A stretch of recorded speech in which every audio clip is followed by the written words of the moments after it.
عید فصح منانے کی تیاری۔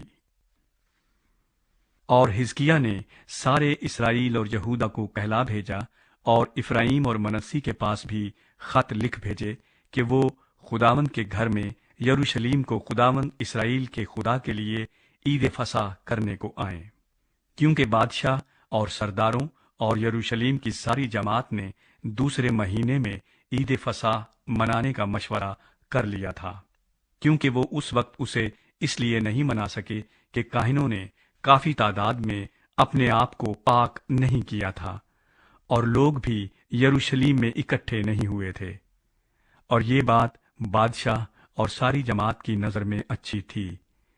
سو انہوں نے حکم جاری کیا کہ بیر صبا سے دان تک سارے اسرائیل میں منادی کی جائے کہ لوگ یروشلیم میں آ کر خداوند اسرائیل کے خدا کے لیے عید فصح کریں، کیونکہ انہوں نے ایسی بڑی تعداد میں اس کو نہیں منایا تھا جیسے لکھا ہے۔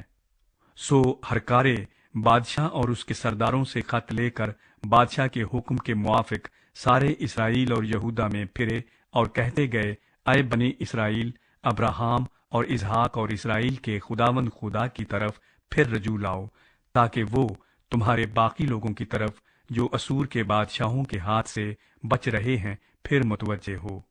اور تم اپنے باپ دادا اور اپنے بھائیوں کی مانند مت ہو جنہوں نے خداوند اپنے باپ دادا کے خدا کی نافرمانی کی، یہاں تک کہ اس نے ان کو چھوڑ دیا کہ برباد ہو جائیں، جیسا تم دیکھتے ہو۔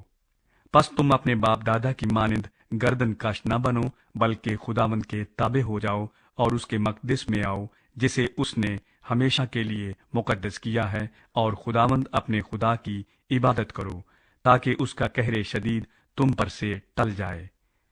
کیونکہ اگر تم خداوند کی طرف پھر رجوع لاؤ تو تمہارے بھائی اور تمہارے بیٹے اپنے اسیر کرنے والوں کی نظر میں قابل رحم ٹھہریں گے، اور اس ملک میں پھر آئیں گے، کیونکہ خداوند تمہارا خدا غفور و رحیم ہے، اور اگر تم اس کی طرف پھرو تو وہ تم سے اپنا منہ پھیر نہ لے گا۔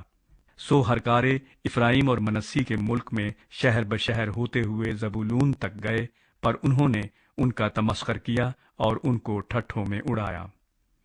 پھر بھی آشر اور منسی اور زبولون میں سے بعض لوگوں نے فروتنی کی اور یروشلیم کو آئے، اور یہودا پر بھی خداوند کا ہاتھ تھا کہ ان کو یک دل بنا دے، تاکہ وہ خداوند کے کلام کے مطابق بادشاہ اور سرداروں کے حکم پر عمل کریں۔ عید فصح منائی جاتی ہے۔ سو بہت سے لوگ یروشلیم میں جمع ہوئے کہ دوسرے مہینے میں فطیری روٹی کی عید کریں۔ یوں بہت بڑی جماعت ہو گئی، اور وہ اٹھے اور ان مذہبوں کو جو یروشلیم میں ہیں اور بخور کی سب قربان گاہوں کو دور کیا، اور ان کو کدرون کے نالے میں ڈال دیا۔ پھر دوسرے مہینے کی 14ویں تاریخ کو انہوں نے فصح کو ذبح کیا، اور کاہنوں اور لاویوں نے شرمندہ ہو کر اپنے آپ کو پاک کیا، اور خداوند کے گھر میں سوختنی قربانیاں لائے، اور وہ اپنے دستور پر مرد خدا موسیٰ کی شریعت کے مطابق اپنی اپنی جگہ کھڑے ہوئے، اور کاہنوں نے لاویوں کے ہاتھ سے خون لے کر چھڑکا، کیونکہ جماعت میں بہتیرے ایسے تھے جنہوں نے اپنے آپ کو پاک نہیں کیا تھا۔ اس لیے یہ کام لاویوں کے سپرد ہوا کہ وہ سب ناپاک شخصوں کے لیے فصح کے بروں کو ذبح کریں، تاکہ وہ خداوند کے لیے مقدس ہوں، کیونکہ افرائیم اور منسی اور اشکار اور زبولون میں سے بہت سے لوگوں نے اپنے آپ کو پاک نہیں کیا تھا، تو بھی انہوں نے فصح کو جس طرح لکھا ہے اس طرح سے نہ کھایا، کیونکہ حزقیہ نے ان کے لیے یہ دعا کی تھی کہ خداوند جو نیک ہے ہر ایک کو، جس نے خداوند اپنے باپ دادا کے خدا کی طلب میں دل لگایا ہے، معاف کرے، گو وہ مقدس کی طہارت کے مطابق پاک نہ ہوا ہو۔ اور خداوند نے حزقیہ کی سنی اور لوگوں کو شفا دی۔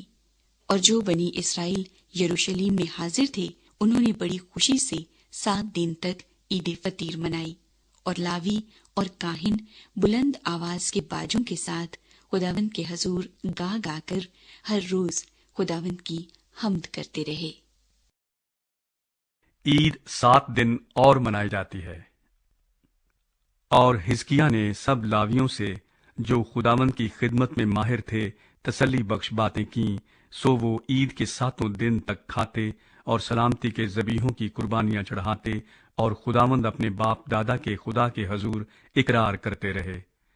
پھر ساری جماعت نے اور 7 دن ماننے کا مشورہ کیا اور خوشی سے اور 7 دن مانے، کیونکہ شاہ یہودا حزقیہ نے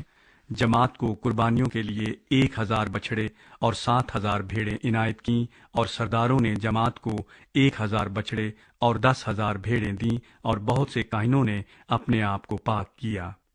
اور یہودا کی ساری جماعت نے کاہنوں اور لاویوں سمیت، اور اس ساری جماعت نے جو اسرائیل میں سے آئی تھی، اور ان پردیسیوں نے جو اسرائیل کے ملک سے آئے تھے اور جو یہودا میں رہتے تھے، خوشی منائی۔ سو یروشلیم میں بڑی خوشی ہوئی، کیونکہ شاہ اسرائیل سلیمان بن داؤد کے زمانے سے یروشلیم میں ایسا نہیں ہوا تھا۔ تب لاوی کاہنوں نے اٹھ کر لوگوں کو برکت دی، اور ان کی سنی گئی، اور ان کی دعا اس کے مقدس مکان آسمان تک پہنچی۔